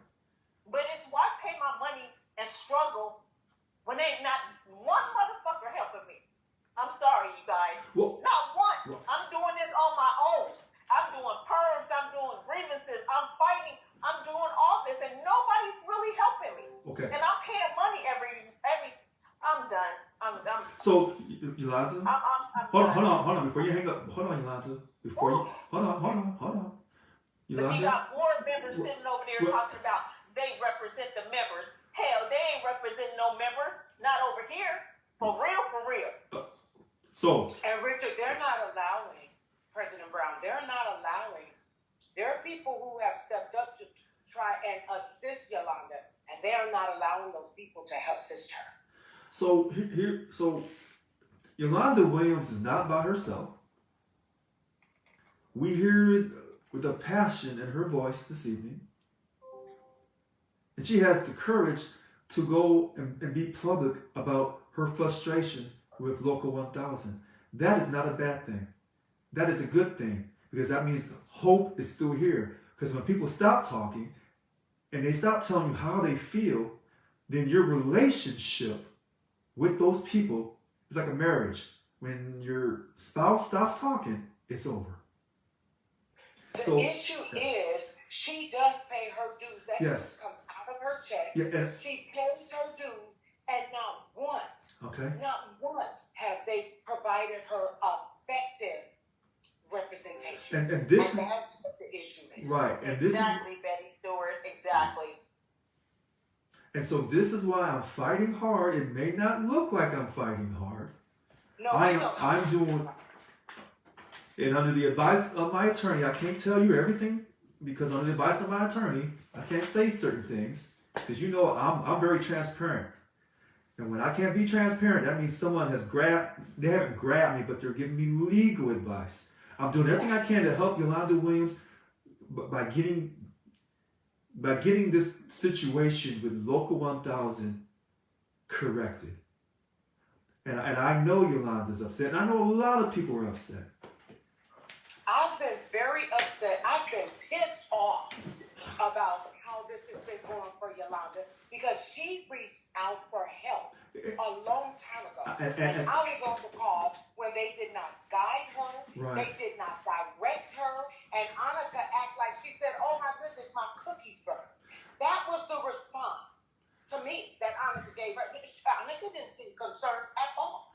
So, and that is what and I know we need to move on, right. because I really want to hear what Delon needs to say, but I want everyone Okay. to feel obligated Right. to assist her. And we need, since they're changing all the rules, can we change some rules and allow Mary De La Cruz to So- step in and assist her? Because Mary De La Cruz can get it done. So But they will not allow her. They You're will right. not allow Cheryl, people who have what it takes to get her to where she needs to go, they will not allow those people to assist her. And we are working on this. And so let's go, because Yolanda made a comment. Let's go to somebody on the board that, in my personal opinion, has the integrity and the fight to fight for Yolanda Williams. And her name is DOC 741 President Monica Rodriguez. Thank you for your patience, Monica. Go ahead. Can you hear me? Yes. I'm sorry, I'm a little sick, but I'm gonna try and speak up. Okay.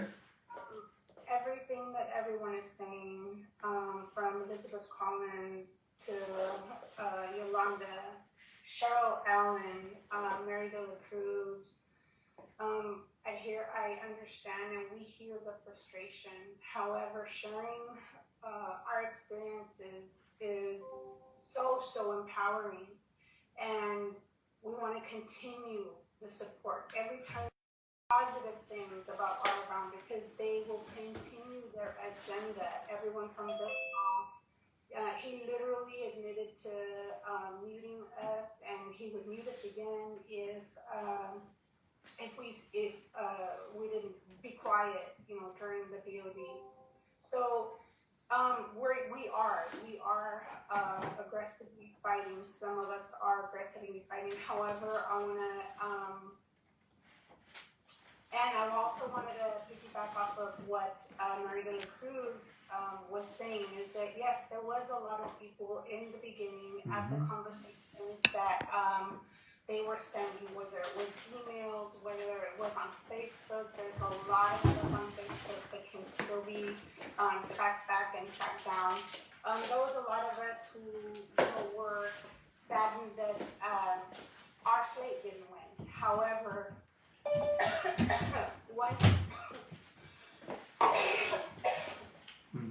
I'm listening. Once Bill Hall and Annika's agenda came up to light, there was so many of us who stood against it, not only stood against it, but began to support you as President Brown. And we will continue. So I keep wanting to encourage everyone to continue to support, because we're facing something that we had never faced in SEIU before. And Annika said several times, "Oh, we don't want to make a mess out of things, so we're not going to do this, or we're not going to consider your questions, or we're not going to consider your comments." Well, they've already made the mess. They are the ones who made this mess, and they make up the rules and policies as they go. So for our around, they said, Bill Hall said that we weren't allowed to sign up on the very, Bill Hall said that BOD was allowed to sign up for, to register for the BOD at the very last minute, yet we were given time frames. We had to literally fight to get into the BOD. So yes, they are silencing those of us who support R.L. Brown. Yes, they are silencing the voice of the members. Perfect example of what's going on with Cheryl Allen. But like R.L. Brown said, the members have voted for him. He is the duly elected president. And for every time they speak one thing against him, we must show our support in order to make them understand that we will continue to fight for the members, and we will continue to fight for their voices. And I want to thank you so much, DLC 741 President Monica Rodriguez. She's a little under the weather. That's why if she didn't talk real loud, people on Facebook, you didn't hear what she said. She said we have to continue to fight. And that she said that maybe the board was muted from this last board meeting. and that they feel their voices are being silenced. So not only the members' voices being silenced, but the people who they voted for, when they're on the board trying to make their voice heard, they're being silenced. So when people were saying, well, we don't care if Richard gets silenced, now you're starting to see how it's affecting everyone. And now you're starting to see the hypocrisy. This is, I use this word, and people said I was being too mean when I said it. No, I wasn't being too mean. I was telling you the facts. There were a number of people, I don't have the exact number, in our union who will never respect the fact that I won this election and that I'm the president. They'll never respect that. So you said, well, Richard, how do we work? How do you work in a confrontational situation with confrontational people? It's a challenge. And you got to have courage. And I put my best foot forward. So since I can't talk about the HR1 process or the lawsuits against me under the advice of my attorney, and I know everyone has a lot of questions about that. Believe me, I got a lot of answers too. What I can talk about is this. They announced on May 24th, 2021, unofficially, I won the election. May 28th, they made it official. There was a protest. They protested against my election, and I beat the protest. Many of you have forgotten that, but I beat the protest. And why did I beat the protest? Because I was giving interviews to everybody who was interviewing me. And I was in the news. And they made a decision. Well, we can't throw them out now because it'll bring up too much heat. And so when people were mad because I went on Fox News, it was Fox News that ensured that I got sworn in on June 27th. I would have gone on CNN, ABC, NBC, MSNBC. I would have gone on any network because what I'm trying to do is drive up membership by showing that we're going to create a new culture. A new president has won who has beat a historic field, including the incumbent. I beat 4 other people. Here's your number 4. I was the winner. I was number 5. Then, to show in good faith, I ensured that Annika Walls and David Jimenez and Irene Green had full-time union leave, even though the policy file states only 1 week of union leave. Now, they're trying to quickly change all that now. But I didn't wait for that because I knew that was the right thing to do. And I worked with Annika and David on all the things they wanted to do. Anytime they wanted to go up and down the state, I said yes to. But the fact is this. Sometimes what we say openly is not how we really are on the inside. And everyone knows this. This is why, when I campaigned in 15, 18, and 21, I said anybody who thinks they have the courage of their convictions to debate me on my 10-point platform, actually it was 21 dynamic changes in 2015, if you remember. I do. Because I'm consistent. I've never lied on anything. And none of these people wanted to debate me. And I want you to think about this. Why are they so afraid to debate me? You know why? Because the truth comes out. The truth comes out. Now, some people are hard to catch in their lies. But when you put those people next to me, you say, oh, well, Richard's a little different. I can't agree with everything he says and does. But there's something about Richard that I like. There's something about Richard my spouse loves. Because Richard's sincere. And that's why people will call me and have confidential conversations that never get out. There's something about me that I touch your heart because you know that I'm going to get you this money. But I can't get it without your support. And together, because I am Local 1000, as E.B. Lynch had said, we are Local 1000, as they say at the Johnson Hardware store. We are Local 1000. We get our tools, we go to the hardware store, get our tools together, and we work together. By I am Local 1000, we are Local 1000, and guess what? We inspire the impossible. But that's never been heard before. And so we're saving our soul, saving our union's life, as DLC 768 President Cheryl Allen says so perfectly. Do you have soul? Now, I asked people tonight to cash out me because I continue to try to raise money for an attorney. My number, 408-207-2339. I'll say it for you again, even though Ron Rawson has stated so perfectly, I shouldn't have to raise money. The union should be paying for this. Now,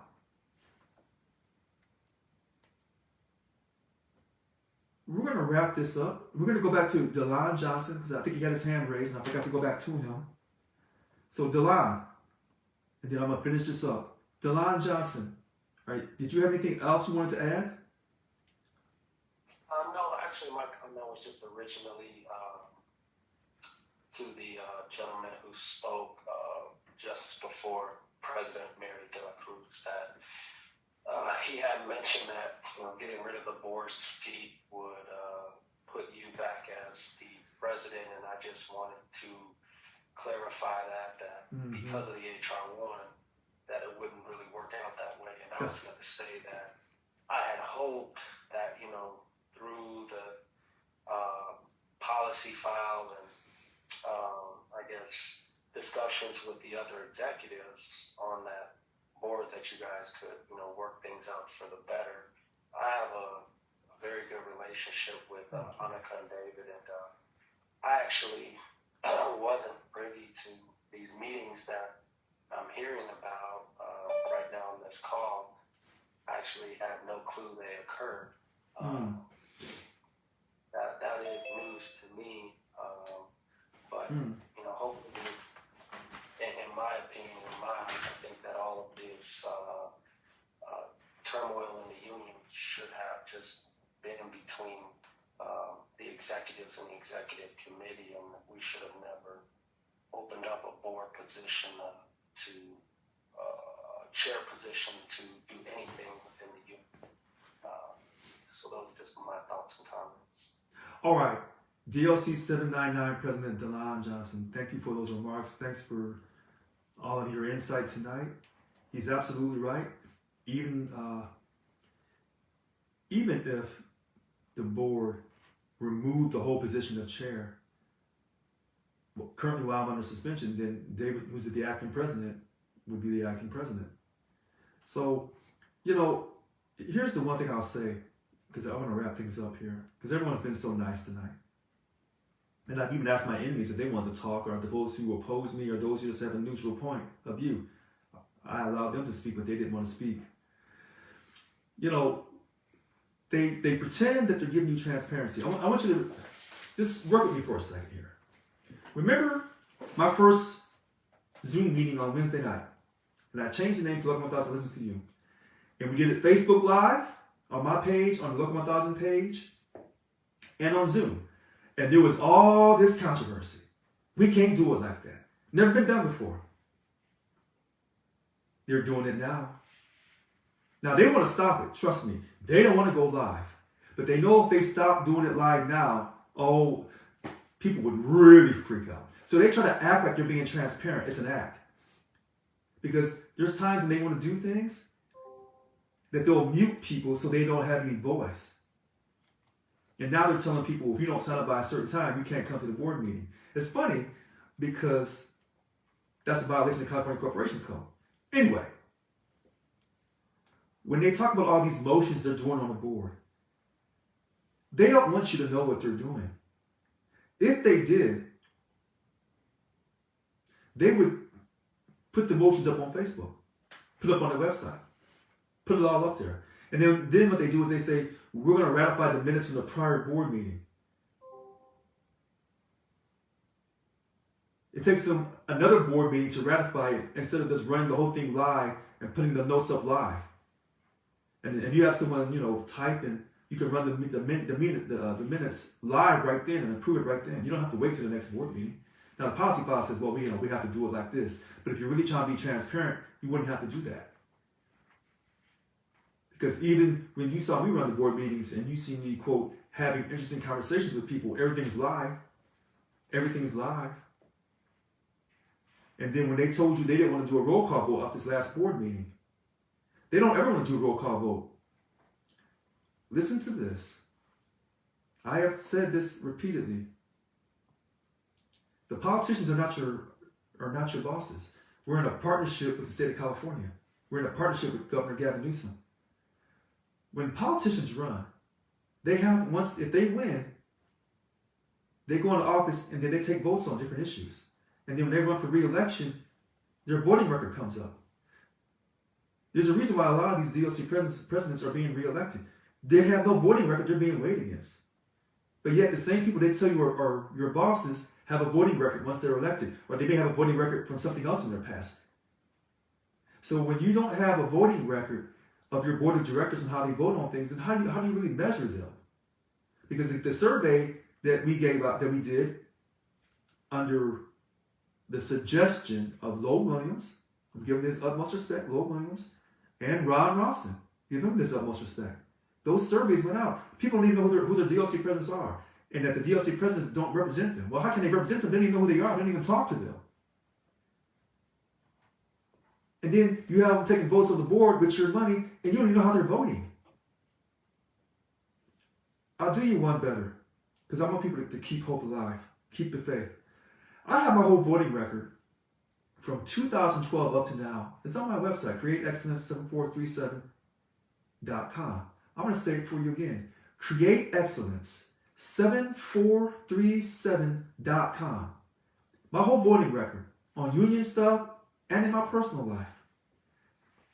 Who else keeps their voting record if they're not sincere about transparency? So when these people tell you that I'm not sincere about transparency and I'm doing this and I'm doing that, that's an absolute lie. That's an absolute lie. We're going to get through this.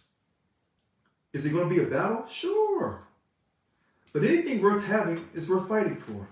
If you're not willing to fight for something, then you'll fall for anything. I am asking people to not lose faith, not lose hope. And even though I can't tell you what you want to hear right now, stick with me. Stick with me. We'll get through this. All right. It's 8:28. It's been April 20th, 2022. I'm Richard Lewis Brown. 7437, Richard the Real. We're going to get through this. And my heart goes out to Yolanda Williams and President Allen. We respect the sincerity and the honesty of President De La Cruz and President Roy and President Johnson. And I still take calls, 408-207-2339. I'm always accessible. I will call you back. If I can't call you back in 15 minutes, I'll call you back within a day or two. Thank you for your time. You make it a great day. As I love to say, with all respect to Missouri, make it a great day in the #1 state in America, California. All right. Mwah! Love you. I'll talk to you soon. Bye-bye. Bye, Mr. President. Bye-bye. Bye, everybody.